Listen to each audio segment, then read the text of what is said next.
ഉറപ്പായ സമ്മാനങ്ങളും ഡിസ്കൗണ്ടുകളുമായി. തമിഴ്നാട്ടിൽ വമ്പൻ പ്രഖ്യാപനങ്ങളുമായി മുഖ്യമന്ത്രി ജോസഫ് സി വിജയ്. വർഷത്തിൽ 3 LPG ഗ്യാസ് സിലിണ്ടറുകൾ സൗജന്യം. സ്ത്രീകൾക്കുള്ള സൗജന്യ ബസ് യാത്രാ പദ്ധതി വിപുലീകരിച്ചു. കർഷകരുടെ കടുത്ത എതിർപ്പിനെ തുടർന്ന് പരന്തൂർ എയർപോർട്ട് പദ്ധതി സർക്കാർ ഉപേക്ഷിച്ചുവെന്നും നിയമസഭയിൽ അറിയിച്ചു. ശ്യാം ദേവരാജ് പേര് നൽകും. ശ്യാം, ഇപ്പോൾ ജനകീയ പദ്ധതികളുമായി വിജയ സർക്കാർ വീണ്ടും രംഗത്തെത്തുകയാണ്. എന്തൊക്കെയാണ് ഏറ്റവും പുതിയ പ്രഖ്യാപനങ്ങൾ, ശ്യാം? സ്മൃതി, തമിഴ്നാട് നിയമസഭയിൽ നടത്തിയ പ്രസംഗത്തിലാണ് മുഖ്യമന്ത്രി സി ജോസഫ് വിജയ് വലിയ പ്രഖ്യാപനങ്ങൾ നടത്തുന്നത്. സ്ത്രീകളെയും സാധാരണക്കാരെയും ഉദ്ദേശിച്ചാണ് ഇത്തരം പ്രഖ്യാപനങ്ങൾ. പ്രത്യേകിച്ചും അന്നപൂർണി സൂപ്പർ 6 പദ്ധതിയുടെ ഭാഗമായാണ് ഈ പുതിയ പ്രഖ്യാപനങ്ങൾ നടത്തുന്നത്. അതിൽ ഏറ്റവും പ്രധാനപ്പെട്ട ഒരു പ്രഖ്യാപനം വന്നത് സൗജന്യ LPG ഗ്യാസ് സിലിണ്ടർ പ്രഖ്യാപനമാണ്. വർഷത്തിൽ 3 സിലിണ്ടറുകൾ സൗജന്യമായി നൽകും.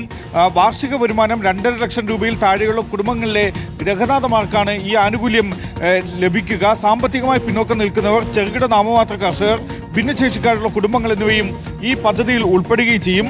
സിലിണ്ടർ ബുക്ക് ചെയ്ത് ഡെലിവറി ലഭിച്ചതിന് ശേഷം അതിന്റെ തുക ഡയറക്റ്റ് ബെനിഫിറ്റ് ട്രാൻസ്ഫറായി തിരികെ അക്കൗണ്ടിലേക്ക് എത്തുന്നതാണ് ഈ പദ്ധതി.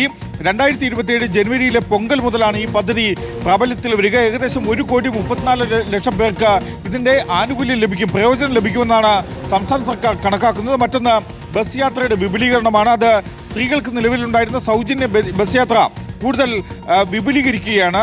മാത്രമല്ല, അത് സർക്കാർ നടത്തുന്ന എക്സ്പ്രസ് ഡീലക്സ് ബസ്സുകളിലും സ്ത്രീകൾക്ക് സൗജന്യ യാത്ര നടത്താം.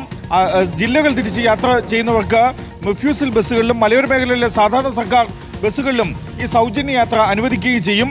പദ്ധതിക്ക് വരുമാന പരിധിയോ യാത്രകളുടെ എണ്ണത്തിൽ എന്തെങ്കിലും നിബന്ധനകളോ സ്ത്രീകൾക്ക് മേൽ ഏർപ്പെടുത്തിയിട്ടില്ല എന്നതാണ് പദ്ധതിയുടെ മറ്റൊരു പ്രത്യേകത. ട്രാൻസ്ജെൻഡറുകൾക്കും ഇതിന്റെ ആനുകൂല്യം ലഭിക്കുമെന്നാണ് സി ജോസഫ് വിജയ് പ്രഖ്യാപിക്കുകയും ചെയ്തത്. ഒക്ടോബർ 2 ഗാന്ധി ജയന്തി ദിനം മുതലായിരിക്കും ഈ പദ്ധതി നിലവിൽ വരിക. മറ്റൊന്ന് വലിയ പ്രതിഷേധം തമിഴ്നാട്ടിൽ ഉയർന്ന ഒരു പദ്ധതിയെ പറ്റിയാണ്. അത് പരന്തൂർ എയർപോർട്ട് പദ്ധതി ഉപേക്ഷിക്കുന്നുവെന്നും സി ജോസഫ് വിജയ് നിയമസഭയിൽ പ്രഖ്യാപിച്ചിട്ടുണ്ട്. കർഷകരുടെ കടുത്ത എതിർപ്പിനെ തുടർന്നാണ് നിർദ്ദിഷ്ട പരന്തൂർ ഗ്രീൻഫീൽഡ് എയർപോർട്ട് പദ്ധതി പൂർണ്ണമായി ഉപേക്ഷിക്കുന്നുവെന്ന് മുഖ്യമന്ത്രി സി ജോസഫ് വിജയ് അറിയിക്കുന്നു.